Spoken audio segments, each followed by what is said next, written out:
Israeli forces have accused Hezbollah of violating the temporary ceasefire after militants crossed what they call a yellow line in southern Lebanon.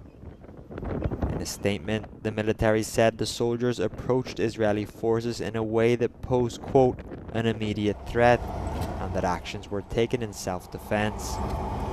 Hezbollah has condemned the IDF's actions, accusing Israel of violating the 10-day ceasefire agreement. Also on Saturday, a French UN peacekeeper was killed and 3 others wounded in an attack on UNIFIL forces in Lebanon. French President Emmanuel Macron says everything points to Hezbollah as responsible and is demanding arrests. Lebanon's Prime Minister has ordered an immediate investigation, and Hezbollah ally Navi Berri has condemned the deadly attack.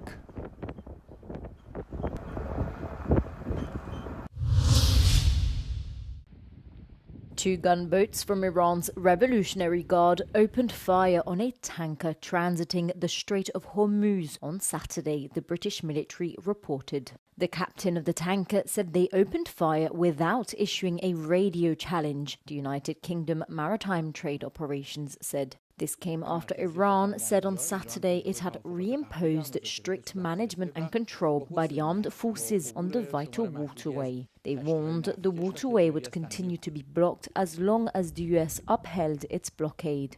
The announcement came after US President Donald Trump said the blockade will remain in full force until Tehran reaches a deal with the US, including on its nuclear program. On Friday, Tehran had reopened the strait to commercial vessels. Roughly 1/5 of the world's oil passes through the strait, and further limits would squeeze already constrained supply, driving prices higher once again. Trump told reporters that Tehran had agreed to hand over its enriched uranium, a key sticking point in negotiations. But Iran, however, denied the claims, saying its stockpile was not going anywhere.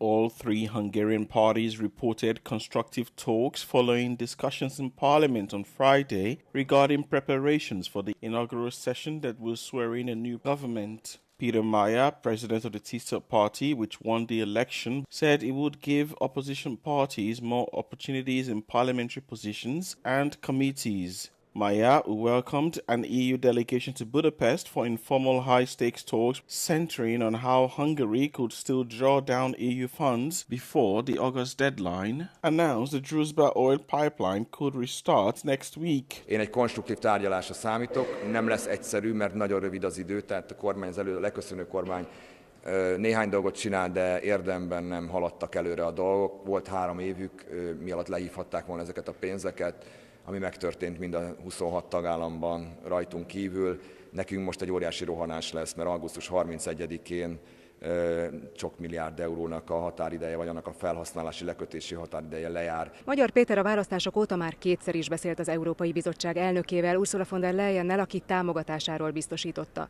A brüsszeli döntést, hogy mindössze 5 nappal a választások után delegációt küldtek Budapestre, széles körben politikai jelzésnek tekintik. Kónya Rita, Euronews, Budapest. Bulgaria will on Sunday hold its 8th parliamentary elections in 5 years, with former President Rumen Radev's new party leading polls in a vote many hope will end the now chronic political instability. According to the latest polls, Radev's Progressive Bulgaria coalition, formed in December, leads with 33% support, positioning him as a key power broker in what is expected to be another fragmented parliament. The election follows 5 years of near-permanent crisis in which no government has survived a full term.